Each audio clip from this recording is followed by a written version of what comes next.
ठीक है, तो चलिए हम सिंगल कंडीशनिंग सर्किट को डिस्कस करते हैं। हमने रजिस्टिव ट्रांसड्यूसर को देख लिया था, ठीक है, और रजिस्टिव ट्रांसड्यूसर में हमने आपको लास्ट टर्न पे ये पॉइंट भी बताया था कि जो उसमें रेजिस्टेंस का कनेक्शन होता है, कुछ अगर अपोजिट आर, मतलब अगर ये आर प्लस डेल्टा आर है तो इसके अपोजिट में कौन सी, ये वाली आर, इसका रेजिस्टेंस भी कितना होगा, आर प्लस डेल्टा आर होगा। और ये रेजिस्टेंस अगर इस आर का आर माइनस डेल्टा आर है तो ये आर माइनस डेल्टा आर होगा। मतलब अगर डेल्टा आर का रेजिस्टेंस का चेंज हो रहा है तो उसे आर्म 1 माने, आर्म 2 माने, आर्म 3 माने और आर्म 4 माने। तो ऐसा नहीं होगा कि डेल्टा आर से अगर चारों रेजिस्टेंस चेंज हो रहा है तो आर्म 1 एंड आर्म 2 में रेजिस्टेंस का चेंज सेम होगा। रेजिस्टेंस का चेंज जो सेम होगा वो इस अपोजिट आर्म में चेंज होगा, सेम होगा। 1 और 3 में अलग होगा और 2 और 4 में अलग होगा। क्योंकि अगर अगर आप जैसा 1 में चेंज कर देंगे वैसा 2 में चेंज कर देंगे और जैसा 3 में चेंज कर देंगे वैसा 4 में चेंज कर देंगे तो फिर से ब्रिज बैलेंसिंग की कंडीशन बैलेंस हो जाएगी और आउटपुट आपका 0 आएगा। ठीक है, तो ये एक बेसिक था जो रेजिस्टिव ट्रांसड्यूसर का, जो हमने किसी भी रेजिस्टिव ट्रांसड्यूसर को सपोज स्ट्रेन गेज को हमने ब्रिज में कनेक्ट किया था। इसमें आपका जो इसके बाद जो अगला टॉपिक आता है जिसको बेसिकली हम बोलते हैं single conditioning circuit. Single conditioning circuit देखिए क्या होता है, इस पर क्वेश्चन बहुत आता है और डायरेक्टली आपको फॉर्मूला ही डेरिवेशन प्रूफ नहीं कराऊंगा, डेरिवेशन अपने आप से भी प्रूफ कर सकते हैं। तो सिंगल कंडीशनिंग सर्किट हमारे पास होते हैं बेसिकली दो तरह के सिंगल कंडीशनिंग सर्किट होते हैं। होते हैं जिनको बेसिकली हम बोलते हैं null type of signal conditioning circuit और एक हमारे पास होते हैं deflection type of signal conditioning circuit. अब बात आती है नल टाइप और डिफ्लेक्शन टाइप में क्या फर्क होता है। नल का मतलब क्या होता है, जीरो। मतलब कि सपोज अगर आपका कोई सर्किट है और आपने कुछ उसमें इनपुट दिया और इनपुट देने पे आपकी कुछ करंट में क्या हुआ, करंट में आपको कुछ चेंज हो गया। सपोज करंट आपकी इनिशियली कितनी थी, 0 एम्पियर थी, पर आपके सर्किट में कुछ चेंज हुआ तो करंट आपका कितना हो गया, हम मान लेते हैं एक्स एम्पियर आपका करंट हो गया। ठीक है, इस सर्किट से कोई रेजिस्टेंस वगैरह लगे होंगे कुछ इस तरीके से, कुछ वेरिएबल रेजिस्टर इसके साथ में लगा हुआ है। अब आपने क्या किया, अब आपने क्या किया कि कोई भी एलिमेंट लगा हो सकता है, कोई भी रजिस्टिव, कोई भी रजिस्टिव हो गया, कैपेसिटर हो गया या कोई भी एलिमेंट, वोल्टेज सोर्स, करंट कुछ भी लगा हो सकता है। तो आपने क्या किया, ये करंट पहले 0 एम्पियर थी, अब कितनी हो गई, एक्स एम्पियर हो गई। एक्स एम्पियर क्यों हो गई, क्योंकि इस सर्किट में कुछ इनपुट अप्लाई हो गया। इस पहले इनपुट नहीं था तो वैल्यू कितनी थी, 0 थी। जब इनपुट इसमें कुछ आया तो इसमें एक्स एम्पियर करंट आ गई। अब हमने क्या किया कि सपोज ये हमारा रेजिस्टेंस है, हमने क्या किया कि इस रेजिस्टेंस की वैल्यू को क्या किया, चेंज किया। इस रेजिस्टेंस की वैल्यू को चेंज किया। सपोज हमने माना कि पहले रेजिस्टेंस की वैल्यू हमारे पास ए ओम थी, ठीक है। अब हमने क्या किया, रेजिस्टेंस की वैल्यू को चेंज किया और हमने देखा जब रेजिस्टेंस की वैल्यू को हम एक पर्टिकुलर बी ओम करते हैं तो इस डिफ्लेक्शन करंट में जो एक्स एम्पियर करंट फ्लो हो गई इनपुट की वजह से, वो करंट हमारी क्या हो गई, वो करंट हमारी फिर से क्या हो गई, 0 एम्पियर हो गई by the changing of the value of resistance. तो नल टाइप ऑफ इंस्ट्रूमेंट का एक सिंपल सा पॉइंट ये है कि यहाँ पे हमको रीडिंग को 0 करना होता है by changing the value of resistance और एनी एलिमेंट। तो this is a type of null type of instrument. Null type of instrument में सबसे पहली बात तो एक इसमें एडवांटेज ये होता है कि जो नल टाइप का इंस्ट्रूमेंट होता है उसकी एक्यूरेसी बहुत हाई होती है। Accuracy of the null type of instrument is to be very very high. But ये जो इंस्ट्रूमेंट होता है, जैसे कि आप रेजिस्टेंस ए को रेजिस्टेंस बी में कन्वर्ट कर रहे हो, तो इसका जो टाइम कांस्टेंट होता है वो बहुत ही ज्यादा हाई होता है। टाइम कांस्टेंट से आप ये भी समझ सकते हो कि ये अपनी रीडिंग को अचीव करने में आपको मोर टाइम कंज्यूम करेगा। ठीक है, करेगा, मोर टाइम कंज्यूम करेगा। ठीक है, डिफ्लेक्शन टाइप ऑफ इंस्ट्रूमेंट का जैसे आपका पीएमसी इंस्ट्रूमेंट वगैरह हमने आपको पढ़ाया था, मूविंग आयरन इंस्ट्रूमेंट हो गया। ठीक है, तो ये इंस्ट्रूमेंट क्या है, आपके डिफ्लेक्शन टाइप ऑफ इंस्ट्रूमेंट है। बेसिकली मैग्नेटिक की वजह से इसमें करंट इंड्यूस होगी और उस करंट की वजह से आपका क्या होगा, डिफ्लेक्शन होगा। अगर हम पीएमसी इंस्ट्रूमेंट के डिफ्लेक्टिंग टॉर्क की इक्वेशन देखें तो क्या होता है, एनबीएआई। ठीक है, तो current is directly proportional to the deflecting torque. ठीक है, तो यहाँ पे जो डिफ्लेक्शन टाइप ऑफ इंस्ट्रूमेंट होता है ये सिर्फ एक डिफ्लेक्शन के प्रिंसिपल वर्क करता है। ठीक है, और बेसिकली सबसे ज्यादा जो यूज होता है, ये यही सबसे ज्यादा यूज होता है, मोस्टली यूज इंस्ट्रूमेंट है। तो आपका कौन सा इंस्ट्रूमेंट है, that is instrument is to be called deflection type of instrument. ठीक है, आप ये भी मान सकते हैं, ये भी कह सकते हैं कि डिफ्लेक्शन टाइप ऑफ इंस्ट्रूमेंट का जो रिस्पॉन्स होता है वो कैसा होता है, बहुत ही फास्ट होता है। इसका रिस्पॉन्स कैसा होता है, बहुत ही फास्ट होता है। ठीक है, अच्छा, नल टाइप ऑफ इंस्ट्रूमेंट और ये था आपका डिफ्लेक्शन टाइप ऑफ इंस्ट्रूमेंट। एक पॉइंट आप और पढ़ सकते हैं कि जो आपका नल टाइप ऑफ इंस्ट्रूमेंट होता है ये स्टैटिक इनपुट के लिए यूज होता है, जबकि डिफ्लेक्शन टाइप ऑफ इंस्ट्रूमेंट की बात करें तो ये static as well as dynamic, दोनों इनपुट के लिए आपके इंस्ट्रूमेंट यूज होते हैं। Static as well as dynamic दोनों के लिए आपके ये इंस्ट्रूमेंट बेसिकली यूज होता है। ठीक है, ओके। उसके बाद में देखिए, उसमें अगर हम डिफ्लेक्शन टाइप इंस्ट्रूमेंट की बात करें तो इसमें बेसिकली हमारे पास सिग्नल कंडीशनिंग सर्किट में तीन तरह के एक सिग्नल कंडीशनिंग होते हैं, जिनको बेसिकली पहले को बोलते हैं क्वार्टर ब्रिज,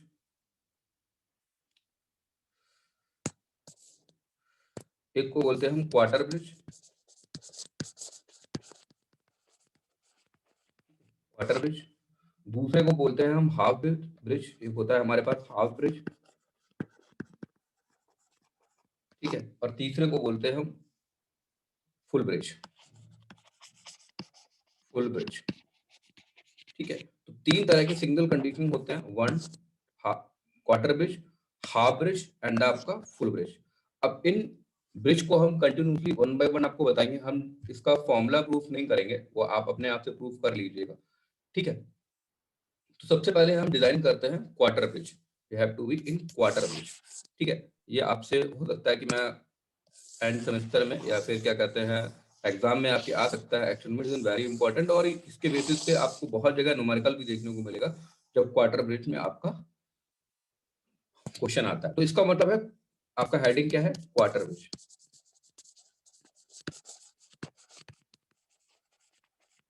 अब क्वार्टर ब्रिज के लिए बेसिकली क्या है कि क्वार्टर ब्रिज का मतलब होता है, देखिए सबसे पहले अगर हम बेसिक प्रिंसिपल समझे तो बेसिक प्रिंसिपल हमें क्लियर होना चाहिए।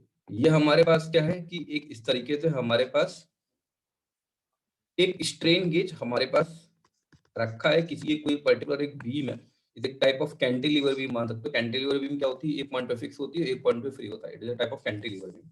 तो ये हमारे पास जो प्लेस है, ये हमारे पास क्या प्लेस है, ये हमारे पास एक स्ट्रेन गेज है, इसके ऊपर कुछ स्ट्रेन गेज रखा है। आपने क्या किया, इस बीम में क्या किया, आपने इस बीम में फोर्स लगाया। जब हमने इस बीम में फोर्स लगाया तो ये बीम क्या होगी, ये बीम सिंपल सी बात है, ये बीम क्या होगी, ये बीम बेंड होगी, ये बीम आपकी कुछ इस तरीके से बेंड होगी। अगर ये बीम इस तरीके से बेंड होगी, जिस पॉइंट पे बीम आपकी फिक्स है, अगर ये बीम, सॉरी हमने फोर्स इस डायरेक्शन में लगाया, ठीक है, यहाँ पे फोर्स लगाया क्योंकि यहाँ पे तो बीम फिक्स है, इस तरीके से हमने फोर्स कुछ इस डायरेक्शन लगाया, तो ये बीम हमारी क्या होगी, कुछ बेंड होना इस तरीके से स्टंट होगी। अगर ये बीम बेंड होगी तो उसकी वजह से ये स्ट्रेन गेज क्या होगा, इस स्ट्रेन गेज, ये स्ट्रेन गेज भी क्या होगा, अपनी पोजीशन को चेंज करेगा, क्योंकि स्ट्रेन गेज भी कुछ ऐसे इस तरीके से आ जाएगा ना। जब स्ट्रेन गेज इस तरीके से आ जाएगा तो स्ट्रेन गेज के अंदर का स्ट्रेन क्या होगा, चेंज होगा। स्ट्रेन गेज के अंदर का अगर स्ट्रेन चेंज होगा, और स्ट्रेन गेज के अंदर क्या होता है, रेजिस्टिव ट्रांसड्यूसर होता है, तो उसका रेजिस्टेंस चेंज होगा। उस चेंज ऑफ रेजिस्टेंस को क्या हम मेजर कर सकते हैं, हम ब्रिज में लगा के उस चेंज ऑफ रेजिस्टेंस को हम कैलिब्रेट कर सकते हैं in terms of an strain. तो हम बोल सकते हैं कि यहाँ पे हमने फोर्स लगाया, तो फोर्स की वजह से क्या डेवलप हुआ, उस फोर्स की वजह से आपका स्ट्रेन डेवलप हुआ, और उस स्ट्रेन की वजह से आपका डेल्टा आर डेवलप हुआ, और उस डेल्टा आर की वजह से आपने यहाँ पे फोर्स लगाया, फोर्स की वजह से आपका स्ट्रेन डेवलप हुआ, उस स्ट्रेन की वजह से आपका डेल्टा आर डेवलप हुआ, और उस डेल्टा आर को आपने कैलिब्रेट कर लिया इन टर्म्स ऑफ वोल्टेज। तो कहीं ना कहीं आपने स्ट्रेन को या जो भी फोर्स था उसको आपने कैलिब्रेट किया इन terms of voltage. It is the basic principle of the quarter bridge. ठीक है, अच्छा, इस ब्रिज को हम पढ़ क्यों रहे हैं, क्योंकि स्ट्रेन गेज के जो अंदर का रेजिस्टेंस हम आपको बता ही चुके थे, ये रेजिस्टेंस आपका डिटेक्टेबल नहीं है, रेजिस्टेंस आपका मेजरेबल नहीं है। जब ये रेजिस्टेंस आपका मेजरेबल नहीं है तो इस रेजिस्टेंस को मेजरमेंट करने के लिए आपको किसी न किसी पर्टिकुलर एक सर्किट की जरूरत पड़ेगी, क्योंकि रेजिस्टेंस को मेजरमेंट करने के लिए आपको किसी न किसी सर्किट की जरूरत पड़ेगी। तो उस चेंज ऑफ रेजिस्टेंस को जो हम मेजरमेंट करते हैं by the help of an bridge measurement करते हैं। तो अब यहाँ पे एक क्वार्टर ब्रिज का मतलब क्या होता है, क्वार्टर ब्रिज में क्या होता है कि एक आपका कुछ रेजिस्टेंस, सिर्फ एक सिंगल रेजिस्टेंस लगा हुआ है। अगर एक सिंगल रेजिस्टेंस लगा हुआ है तो उसको क्या बोलते हैं, हम क्वार्टर ब्रिज बोलते हैं, कि यहाँ पे सिर्फ हमारा एक स्ट्रेन गेज प्लेट है, मतलब सिर्फ हमारा एक ही स्ट्रेन गेज प्लेट है, तो उसके लिए क्या होगा, सिर्फ एक ही बार जो रेजिस्टेंस, क्योंकि एक स्ट्रेन गेज है तो एक ही स्ट्रेन में रेजिस्टेंस चेंज होगा, तो इसीलिए इसको क्या बोलते हैं, क्वार्टर ब्रिज बोलते हैं। तो क्वार्टर ब्रिज का अगर हम सर्किट ड्रॉ करें तो क्वार्टर ब्रिज का सर्किट कुछ इस तरीके से आता है।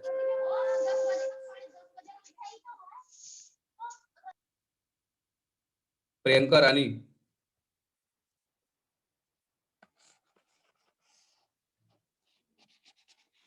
ठीक है, तो सबसे पहले हमारे पास इनिशियली ब्रिज में एक्साइटेशन वोल्टेज कितना था, इनिशियल ब्रिज में एक्साइटेशन वोल्टेज हमारे पास कितना था, ई था। सबसे पहले रेजिस्टेंस कितने थे इनिशियल कंडीशन में, इस क्योंकि ये एक स्ट्रेन गेज है तो एक ही स्ट्रेन गेज इस रेजिस्टेंस की आर्म पे लगेगा, ये क्या है स्ट्रेन गेज है, ठीक है। तो सबसे पहले रेजिस्टेंस कितना था, आर था, ये रेजिस्टेंस भी आर था, ये रेजिस्टेंस भी आर था, और इस रेजिस्टेंस की वैल्यू, ये वाला रेजिस्टेंस है, इस रेजिस्टेंस की वैल्यू भी कितनी थी, आर थी। बट स्ट्रेन की वजह से हमने मान लिया कि इसके रेजिस्टेंस में स्ट्रेन डेवलप हुआ और रेजिस्टेंस हमारा कितना हो गया, आर प्लस डेल्टा आर हो गया, और इसके अक्रॉस जो हमारा वोल्टेज है, ये वोल्टेज हमारा कितना है, वी नॉट है, that voltage is equal to V naught, ठीक है। तो ये वोल्टेज हमारा क्या है, ये वोल्टेज हमारा क्या है, वी नॉट है, ओके। ये हमारा क्या है, ये पर्टिकुलर हमारा यहाँ पे, ये हमारा क्या है, ये हमारा एक सिंपल स्ट्रेन गेज है, स्ट्रेन गेज, ठीक है। ये हमारा क्या लगा हुआ है, स्ट्रेन गेज लगा हुआ है, ठीक है। अच्छा, अब इसमें मैं केवीएल केसीएल नहीं लगा रहा, आप डायरेक्टली केवीएल केसीएल लगा के आप यहाँ से आउटपुट वोल्टेज वी नॉट की वैल्यू कर सकते हो, but you have to be drive this thing. तो वी नॉट इक्वल टू कितना हो जाएगा, वी नॉट इक्वल टू हो जाएगा E into delta R upon 4r, E into delta R upon 4R. This is the output of this bridge. This is the output of this bridge. It is a very important formula. ये फॉर्मूले पे कम से कम कई बार question पूछा गया है और काफी इंपॉर्टेंट फॉर्मूला है। अच्छा, अब देखिए यहाँ पे आपका टर्म आया है एक डेल्टा आर अपॉन आर। इस डेल्टा आर अपॉन आर को हम स्ट्रेन गेज के टर्म में एक्सप्रेस कर सकते हैं। देखिए गेज फैक्टर हमारा क्या होता है, गेज फैक्टर क्या होता है, delta R by R divided by delta L by L, delta R by R divided by delta L by L. अगर यहाँ से डेल्टा आर बाई आर की वैल्यू निकालो, अगर आप डेल्टा आर बाई आर की वैल्यू निकालो तो कितनी निकलेगी, gauge factor into delta L by L.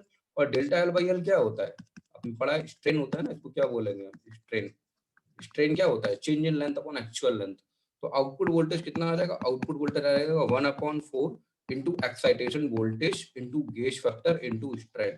That is an very very important formula. ये फॉर्मूला बहुत ही, ये दोनों फॉर्मूले बहुत ही ज्यादा इंपॉर्टेंट है। इस फॉर्मूले के बेसिस पे कई बार क्वेश्चन पूछा गया है और आगे भी पूछा ही जाएगा। ये तो ये फॉर्मूला बहुत ही इंपॉर्टेंट है, it's one of the important formula, ठीक है। तो इस केसेस में क्या रहता है कि जो हमारा आउटपुट वोल्टेज है वो ठीक है, तो ये आपका था this is the part of an quarter bridge. तो ये हमारा क्या था, क्वार्टर ब्रिज का पार्ट था। तो जो हमारा ब्रिज 1 था वो कंप्लीट हो गया। आप इसका डेरिवेशन खुद अपने आप से करिएगा, ये आपका असाइनमेंट है, ठीक है, इट इज योर असाइनमेंट। ये आपका असाइनमेंट है, इसका डेरिवेशन आप लोग खुद करिएगा, ठीक है। अच्छा अच्छा, ठीक है, चलिए इसका डेरिवेशन आप लोग अपने आप से खुद करिएगा, ठीक है। चलिए उसके बाद में हम अगले टॉपिक पर आते हैं, दैट इज इन, वो जो हमारा टॉपिक है वो हमारा टॉपिक है हाफ ब्रिज का। देखिए सारे टॉपिक एक दूसरे से ही मिलते जुलते हैं। हाफ ब्रिज, अगर हम हाफ ब्रिज की बात करेंगे तो हाफ ब्रिज में क्या होता है कि ये इस तरीके से बीम है हमारी, यहाँ पे एक स्ट्रेन गेज लगा हुआ है, इसको बोल दिया हमने स्ट्रेन गेज 1, और यहाँ पे एक स्ट्रेन गेज लगा हुआ है, इसको बोल दिया हमने स्ट्रेन गेज 2, और इस पे पर्टिकुलर क्या लगाया हमने, एक फोर्स लगाया। तो फोर्स लगाने पे देखिए कि एक स्ट्रेन गेज, अगर इसका पोजीशन हम इस तरीके से देखें तो एक स्ट्रेन गेज क्या होगा, स्ट्रेस होगा, और एक स्ट्रेन गेज क्या होगा, कंप्रेस्ड होगा। तो जिस जो स्ट्रेस हुआ उसके रेजिस्टेंस को हमने आर प्लस डेल्टा आर मान लिया, जो स्ट्रेस हुआ उसका रेजिस्टेंस कितना हो गया, आर प्लस डेल्टा आर हो गया, और जो कंप्रेस हुआ हमने मान लिया उसका resistance R minus delta R हो गया। अब कुछ नहीं, इन दोनों स्ट्रेन गेज को क्या लगा देंगे हम, बीज स्टोन ब्रिज में लगा देंगे। क्वार्टर में था क्या था कि हमारा एक ही स्ट्रेन गेज ब्रिज में लगा हुआ था, हाफ में क्या है हमारा दो स्ट्रेन गेज ब्रिज में लगे। अब देखिए एक का रेजिस्टेंस क्या है, आर प्लस डेल्टा आर है, और दूसरे का रेजिस्टेंस क्या है, आर माइनस डेल्टा आर है। तो इसको देखिए इसके ब्रिज को कैसे बनाएंगे,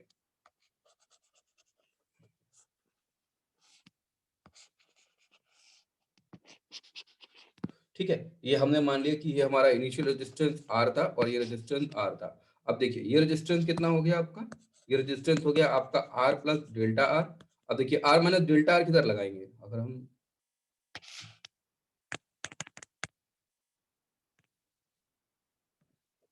ठीक है, ये आर प्लस डेल्टा आर, अब आर माइनस डेल्टा आर किधर लगाएंगे, आर माइनस डेल्टा आर मैंने आपसे कहा क्या कहा था, आर अपोजिट आर्म के रेजिस्टेंस सेम पॉइंट पे लगते हैं, तो आर माइनस डेल्टा आर है तो आर माइनस डेल्टा आर कहाँ लगेगा आपका, आर माइनस डेल्टा रेजिस्टेंस आपका कुछ यहाँ पे लगेगा।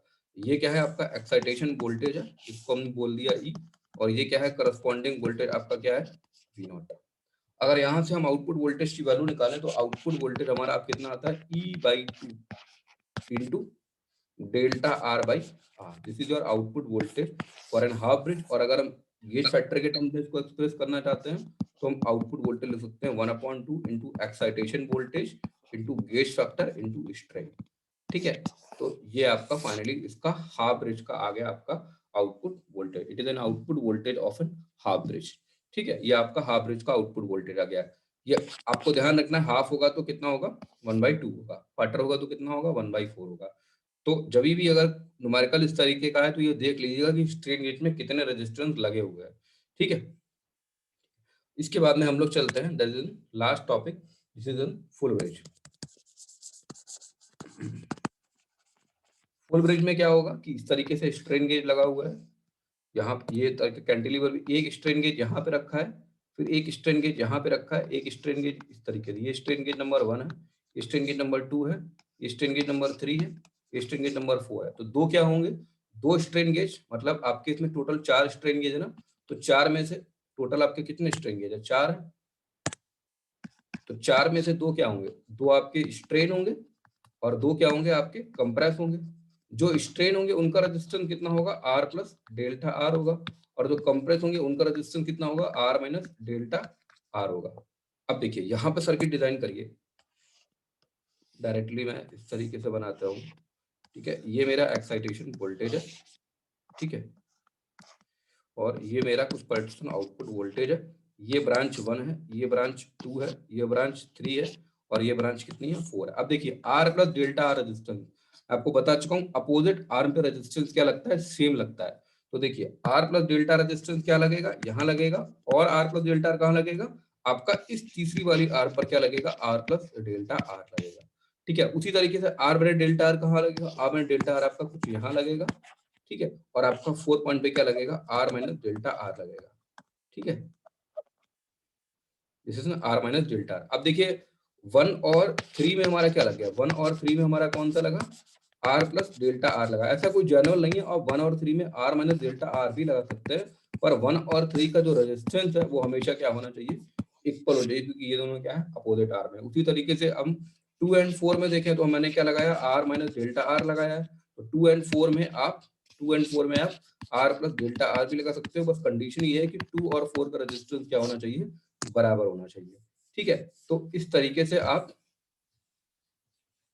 इन को कर सकते हो। ठीक है, अब देखिए इसके लिए आउटपुट वोल्टेज क्या होगा, इसको बोलते हैं फुल ब्रिज। इसके लिए आउटपुट वोल्टेज क्या होगा, इसके लिए आउटपुट वोल्टेज क्या होगा, इसके लिए आउटपुट वोल्टेज क्या होगा, इसके लिए आउटपुट वोल्टेज होगा excitation voltage into delta R divided by R, या output voltage equal to E into gauge factor into strain. This is your output voltage of the full bridge. ये क्या है, आपका आउटपुट वोल्टेज है किसका, full bridge का है। तो ये आपके फुल ब्रिज के एक ये फॉर्मूला है और एक ये फॉर्मूला है। इन फॉर्मूले के बेसिस पे न्यूमेरिकल्स वगैरह बहुत ही ज्यादा आते हैं। ठीक है, अटेंडेंस लगा दी सभी ने, ठीक है। तो ये हमारा किसका पार्ट हो गया, फुल ब्रिज का पार्ट हो गया। ठीक है, उसके बाद में हम एक पॉइंट छोटा सा आप स्ट्रेन गेज में बहुत याद रख लीजिए, जो कि क्वेश्चन बहुत पूछा जाता है। फॉर दैट ये स्ट्रेन गेज होता है, ठीक है, ये बेसिकली सेमी कंडक्टर मटेरियल्स का बना होता है। और आपको पता है कि जो सेमी कंडक्टर मटेरियल होते हैं वो टेम्परेचर सेंसिटिव होता है।